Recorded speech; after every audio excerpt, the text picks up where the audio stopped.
प्रतिज्ञा पे प्रस्तुत हुअन्तु। प्रतिज्ञा। मु ओडिया भाषा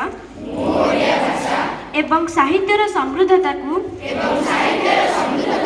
सक्रिय भाव में प्रोत्साहित एवं पालन करने को प्रतिज्ञा करुछि।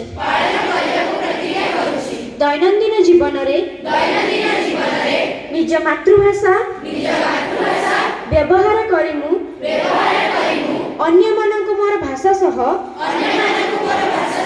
परिचित कराइबी। कहानी कविता एवं परंपरार आदान प्रदान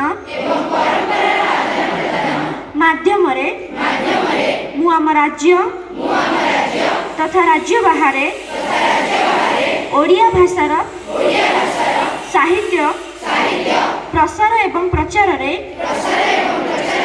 सहयोग करिबी।